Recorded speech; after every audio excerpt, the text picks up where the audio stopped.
Hoje o Alesp Cidadania vai falar sobre planos de saúde, direito médico, direito à saúde. Nós temos o prazer de conversar remotamente, de forma online, hoje no Alesp Cidadania, com um advogado especializado na área, Dr. Oswaldo Simonelli. Tudo bem, Dr. Oswaldo? Obrigada por o senhor estar aqui prestando serviço com sua participação em nosso programa. Oi, Renata e telespectadores da Rede Alesp, para mim é um prazer estar aqui com vocês. Muito obrigado aí pelo convite, viu? Doutor Oswaldo, vamos falar de uma área que é uma área muito crítica em nosso país, principalmente aí depois da epidemia do Covid. Nós temos hoje 51 milhões e meio de brasileiros com planos privados, de saúde privada. E gente que tem sofrido muito, vira e volta do nada, as empresas acabam descredenciando e simplesmente cancelando os planos de saúde, principalmente para quem tem filhos atípicos. Eu lembro bastante do transtorno do espectro autista. Como é que o senhor avalia hoje esse segmento da saúde privada no país? Olha, Renata e telespectadores, né, da Rede Alesp, os planos de saúde, eles representam hoje, como você bem colocou, quer dizer, a gente está falando de 51 milhões de pessoas, num universo aí de 200 e poucos milhões de habitantes, praticamente um quarto da população tem um contrato ativo com o plano de saúde. Isso é de uma representatividade enorme, enorme. Nós temos aí um número de vidas nas mãos dos planos de saúde, né? E através de um contrato privado, um contrato particular, diferente da relação que a gente mantém com o SUS é um serviço que tem que ser prestado pelo Estado, tem a sua previsão constitucional, mas os planos de saúde, eles se inserem aí num campo de uma relação de consumidor, né? É um contrato particular, um contrato privado, em que as operadoras que vendem esse serviço têm por obrigação entregar aquilo que está sendo contratado, aquilo que está sendo firmado, né, entre o beneficiário e os planos de saúde. Então, só que é um contrato com uma característica muito diferente, digamos assim, dos demais contratos, né? Quando a gente fala de relação de consumidor, é um contrato que tem uma função social muito grande. É um contrato que tem uma função social importantíssima, que é lidar com a saúde e com a vida das pessoas, né? Então, temos um cenário hoje gigantesco, 50 milhões de pessoas, 51 milhões de pessoas vinculadas a esses planos, e cada vez mais nós vemos um avanço, digamos assim, né, de algumas condutas que têm sido, no mínimo, para a gente começar o bate-papo aqui, no mínimo eu vou chamar de duvidosas, né, por parte de algumas operadoras, frente aos seus beneficiários, aqueles que justamente mantêm, né, o contrato ativo, que mantém o sistema, né. Então, é um cenário hoje bastante complexo, e acho que é isso que a gente vai conseguir, de alguma maneira, desbravar aqui no nosso bate-papo, né.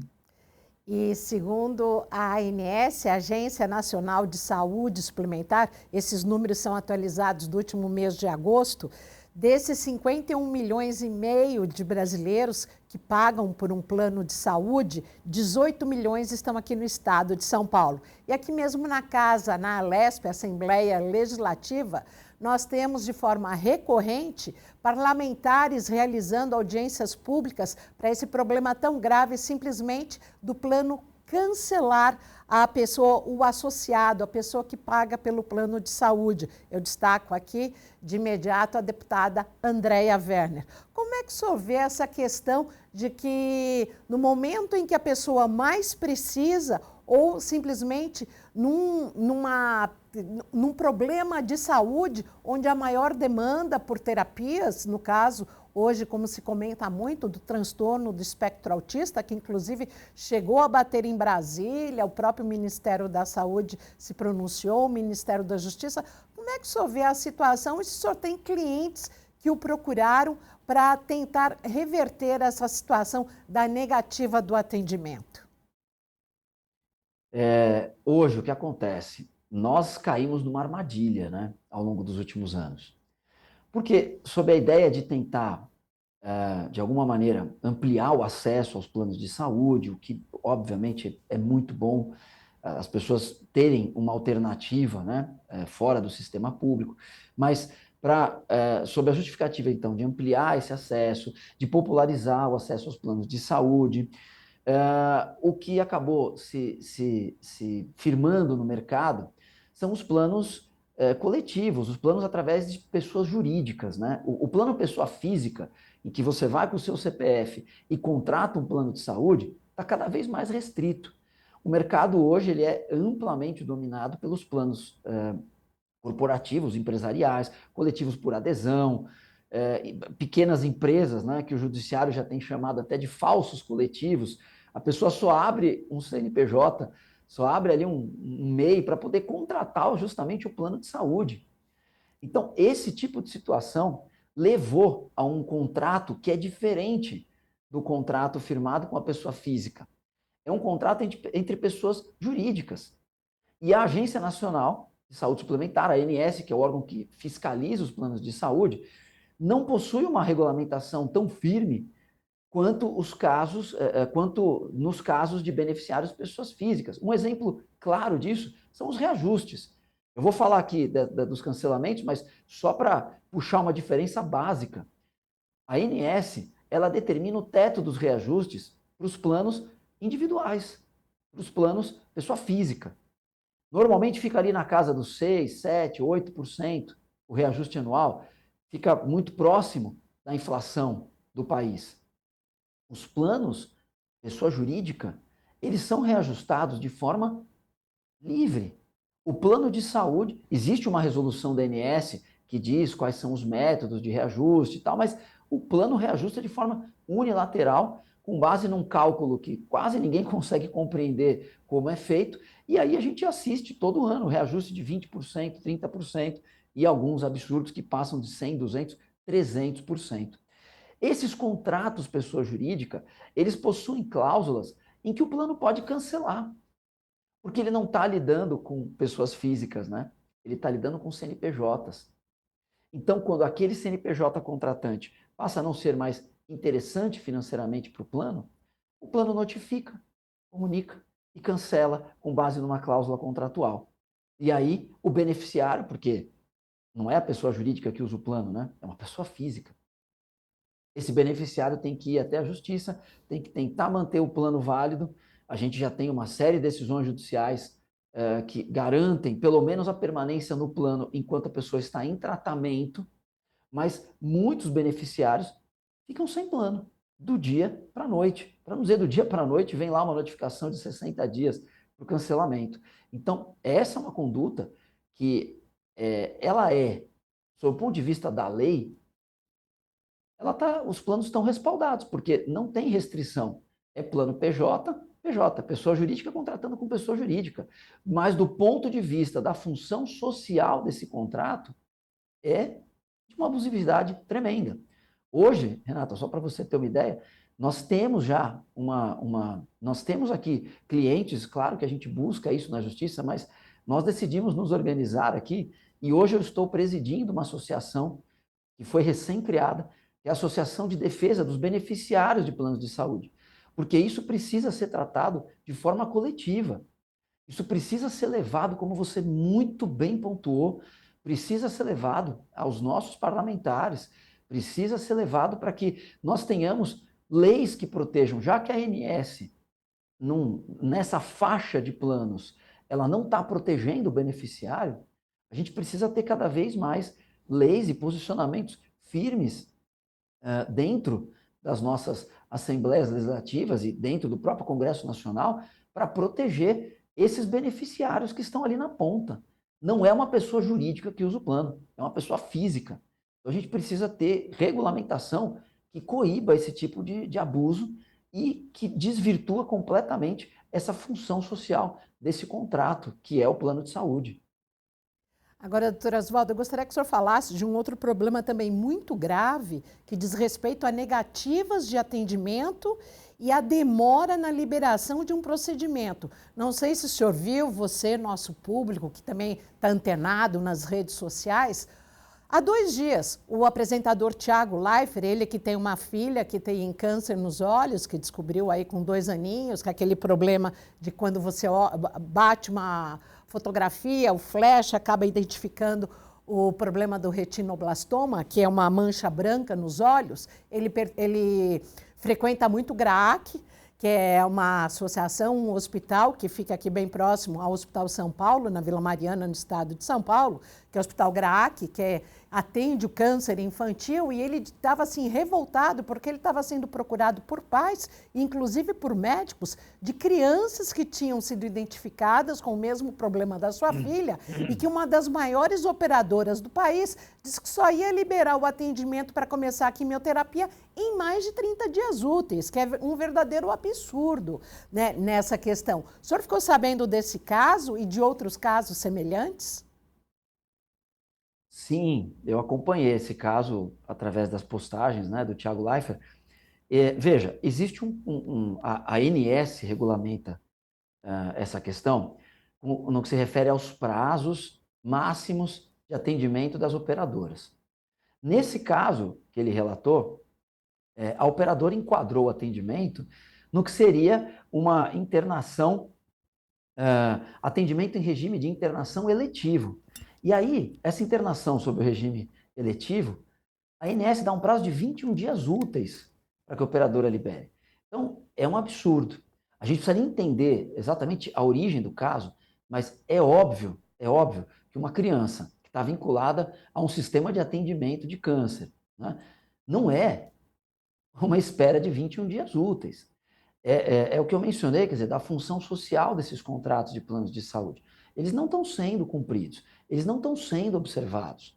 Então, essas condutas abusivas em termos de demora para cirurgias, demora para autorização de procedimentos, entra numa rotina burocrática da operadora que desconsidera o paciente que está lá do outro lado, que desconsidera as necessidades do paciente. Isso quando eles não instauram ainda a chamada junta médica. O que é a junta médica? A gente tem aqui visto vários casos, recebido vários casos relacionados a juntas médicas. O paciente precisa de uma cirurgia, passa com um neurocirurgião, uma cirurgia da coluna, uma cirurgia extensa, uma cirurgia altamente invasiva, complexa.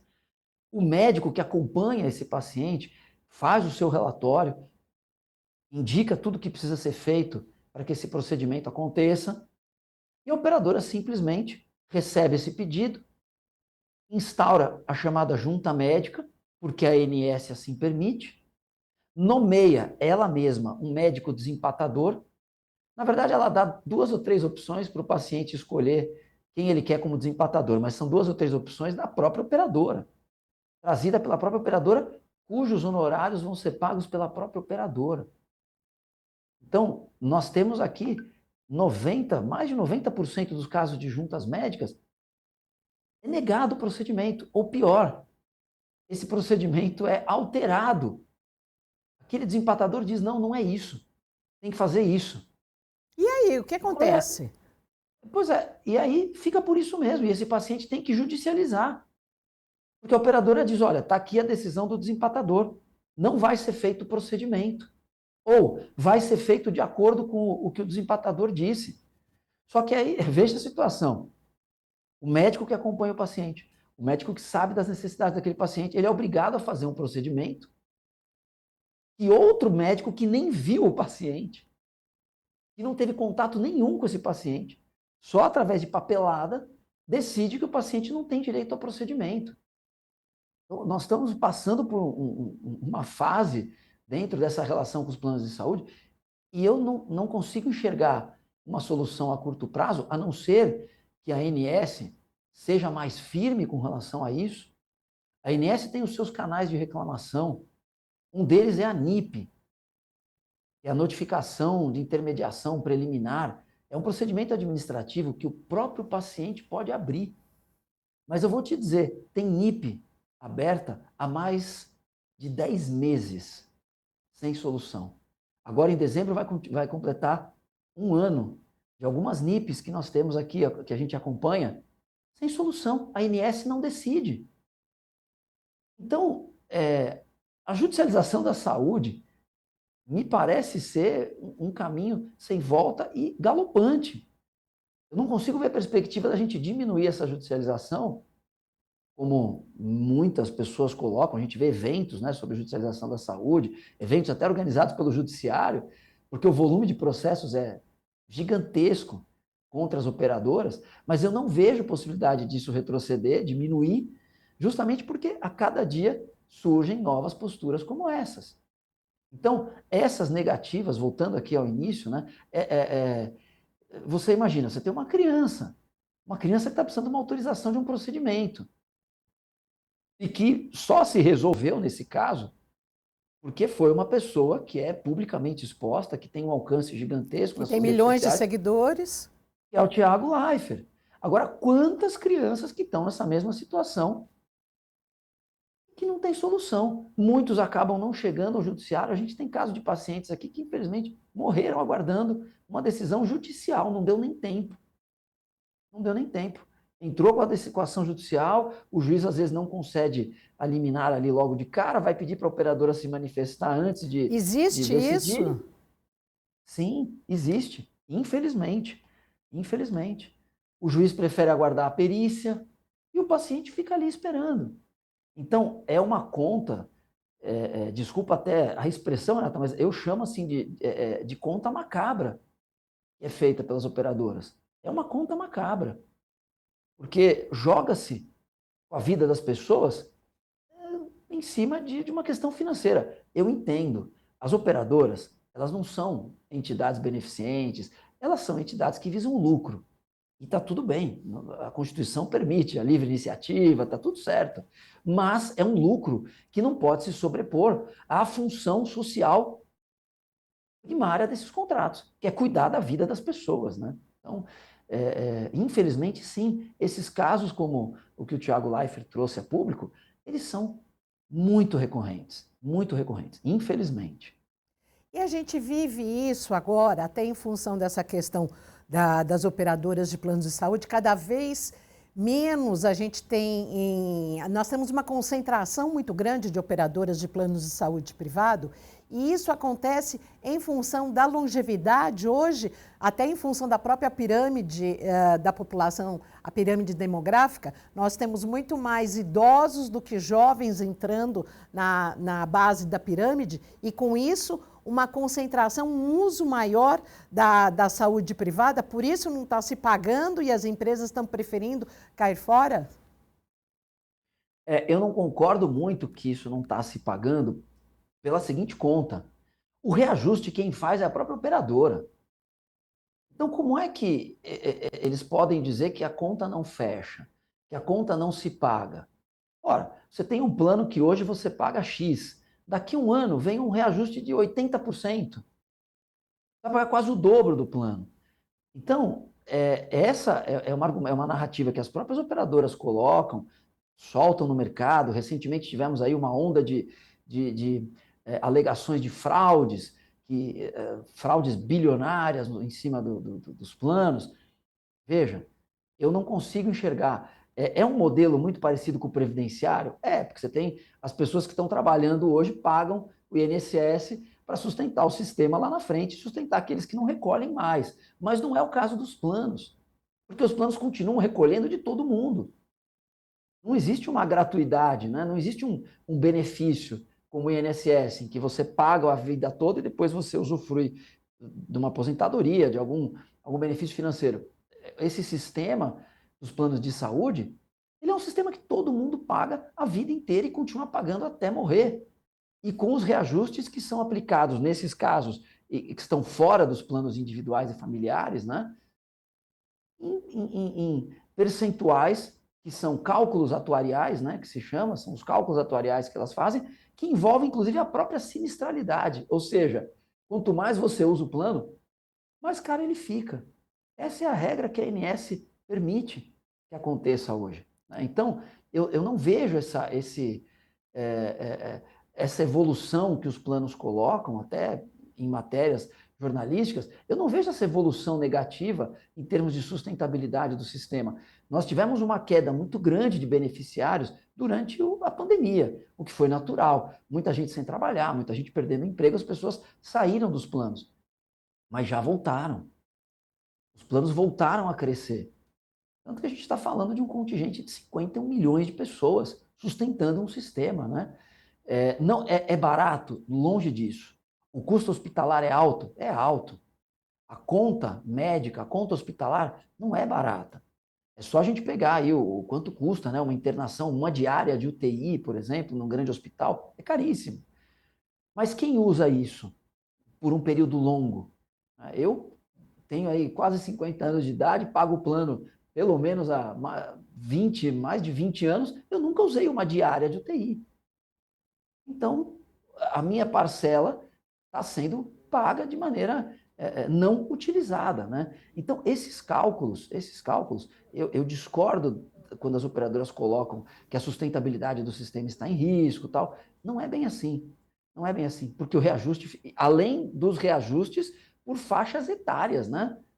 Porque a ANS também permite, a lei também permite o reajuste por faixas etárias. Então, alguns anos, o beneficiário paga 2 reajustes. Ele reajusta porque ele mudou de idade e ele reajusta porque teve a reposição anual, o aniversário do plano, né? Nós temos agora uma nova modalidade, que é a questão da telemedicina, que foi regulamentada na pandemia, novos planos surgindo agora, inclusive com alguns preços mais atraentes, envolvendo e englobando essa questão da telemedicina. Qual a sua opinião? Olha, eu fui um grande defensor da telemedicina durante a pandemia. Eu tenho uma visão da telemedicina bem ampliativa mesmo. A telemedicina, ela foi pensada originalmente nos Estados Unidos para que pudesse ser para que se pudessem criar centros de especialidade. Essa foi a grande criação, né, da telemedicina. Então imagina, nós não temos médicos especialistas para todo mundo no Brasil inteiro, não tem, não tem, não se formam especialistas em residência, especializações próprias aí, que podem formar esses profissionais. Então, o projeto inicial da telemedicina, lá atrás, era ter centros de especialista em que eu tenho um médico na ponta, esse médico pode ser um clínico geral, ele atende o paciente e ele se socorre do especialista quando ele precisa, ele pode mandar os exames para aquele especialista avaliar, ou até fazer a consulta à distância com o paciente presente, um médico intermediando. Então, só que isso hoje ampliou, isso hoje cresceu. Nós temos sistemas, por exemplo, como o de Portugal, que não é um sistema tão semelhante ao nosso sistema público, mas lá a telemedicina está inserida no Sistema Nacional de Saúde, é o SNS de Portugal, né? Lá já existe a teletriagem, por exemplo. O paciente não precisa sair de casa para ir até o hospital. Se ele está com um sintoma leve, se ele está com alguma coisa mais, ele faz uma chamada e muitas vezes o médico já resolve isso sem que ele precise se deslocar a um pronto-socorro. Então, isso desafoga os nossos sistemas. E dentro dos planos de saúde, eu acho isso muito bom. Eu acho isso muito bom. Isso evita, primeiro, aliás, essa foi a ideia central da pandemia, né, com relação à telemedicina. Isso evita a circulação de pessoas doentes. Aquela pessoa que está, às vezes, com uma gripe, com algo transmissível, ela vai pegar o sistema público de transporte, ela vai interagir com diversas pessoas até chegar ao hospital, fora que o hospital ainda corre o risco de pegar alguma outra doença, né? Então, eu vejo como uma boa solução, uma ferramenta, vamos pensar assim, uma ferramenta. Não é a solução para o sistema, mas é mais uma ferramenta de acesso à saúde, até para evitar essas longas esperas, né? Então, o próprio médico consegue organizar melhor a sua agenda através da telemedicina, porque ele consegue fazer exatamente como nós estamos fazendo aqui. O paciente abre a câmera, ele consegue conversar, ele consegue estabelecer ali um contato, né, com aquele paciente, entender as queixas, entender os sintomas, determinar os exames que aquele paciente precisa fazer e, de repente, ele vai até o médico só com os exames prontos, ou através de alguma ferramenta ele consegue encaminhar esses exames para o próprio médico avaliar, né? Agora, o médico é que tem que ter a consciência se é possível ou não fazer aquela determinada conduta através da telemedicina. Mas com esses novos planos que vão surgindo, que vão trazendo a tecnologia para dentro da relação médico-paciente, eu sou favorável. Eu acho que isso, como eu falei, é mais uma ferramenta de acesso à saúde. de acesso para que as pessoas possam utilizar o plano de saúde que elas pagam de uma forma um pouco mais efetiva, um pouco mais rápida até em alguns casos, né? Então, eu vejo com bons olhos a questão da telemedicina. Doutor Oswaldo, eu gostaria que o senhor falasse rapidamente, porque a gente até estamos nos encaminhando para o final, e eu tenho outra pergunta para fazer, que uma grande dificuldade também, e diz respeito à remuneração que é pago ao profissional que presta esse serviço, o médico que atende o paciente da saúde privada, a grande dificuldade do usuário do plano de saúde é marcar consulta com um especialista. Às vezes leva 2 a 3 meses para marcar um exame ou mesmo para marcar um retorno. Essa é uma outra grande dificuldade e que a pessoa fica de mãos atadas. E muitas vezes ela acaba indo a um pronto-socorro, né? Onde o atendimento, entre aspas, é certeiro. Exatamente. Esse é outro problema que precisa ser resolvido. Veja, pela ANS, consultas básicas, pediatria, clínica médica, cirurgia geral, ginecologia, obstetrícia, o prazo máximo de atendimento tem que ser em 7 dias úteis. Então, o beneficiário tem direito a encontrar um especialista nessas especialidades básicas em até 7 dias úteis. Para outras especialidades mais complexas, a ANS dá um prazo de 14 dias úteis, o que eu acho muito. Você precisa passar com neuro, você precisa passar com gastro. E Na aí prática é um acontece isso. mês. Exatamente. Mas isso, veja, os planos jogam com a regra da ANS. Por isso que eu vejo que em alguns momentos a ANS peca nesse aspecto. A ANS é uma agência regulatória que tem que proteger o beneficiário. Ela tem que regular o setor para que haja uma prestação de serviço equilibrada. Então, ela não tem que ir contra as operadoras, mas ela tem que manter equilibrado. Então é isso, imagina, 14 dias úteis para passar com gastro. A pessoa está com dor no estômago, ela vai direto no pronto-socorro. Não é esse, não é assim que tem que ser. Agora, o que nós temos visto também é uma migração. Tem muitos médicos que estão se desligando dos planos de saúde porque o pagamento que é feito não é compensador financeiramente, as consultas são pagas em valor muito baixo, os procedimentos mais baixo ainda, em termos de complexidade, em termos de risco do médico, cirurgias, os valores são baixos. E eles ainda sofrem com as chamadas glosas, ou seja, o plano demora até 60 dias para pagar aquele médico e ainda glosa. O que é a glosa? Deixa de pagar determinados procedimentos que o plano não concorda. O plano entende que não deveria ter sido feito. Então, esse é um outro movimento. Médicos especialistas, inclusive, estão deixando o plano e atendendo particular.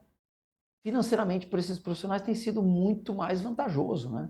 Doutor Oswaldo, agora de forma prática e objetiva, para quem nos assiste, para a nossa audiência que tem problema com plano de saúde, o que ela deve fazer? Deve ir ao PROCON, deve procurar a justiça, deve reclamar na ANS? Olha, eu diria para seguir, claro, se for uma situação de urgência, tem que recorrer ao judiciário. Não tem como fugir disso. Tem que procurar um advogado, tem que contratar esse advogado e tem que se socorrer do judiciário, se for uma situação urgente. Se não for uma situação urgente, ou seja, se puder aguardar, às vezes é uma cirurgia, a pessoa está com dor, tal, mas consegue aguardar um tempinho, eu recomendo que siga uns passos antes de procurar o judiciário. Quais? O primeiro é reclamar na própria ouvidoria do plano. Tá? Reclame na ouvidoria do plano, abra um protocolo na ouvidoria do plano e logo em seguida reclame na ANS. A ANS recebe reclamação pelo site, você consegue entrar, é só procurar NIP, N de navio e P de Paulo, NIP. Abra lá uma reclamação. Abriu a reclamação, a ANS intima a operadora para se manifestar. Alguns casos a própria operadora já resolve, porque ela não quer responder o processo na ANS. Se a operadora não resolver, aí não aguarde a ANS resolver. Porque, como eu falei aqui no início, a ANS tem demorado uma eternidade para dar solução nesses casos de NIP.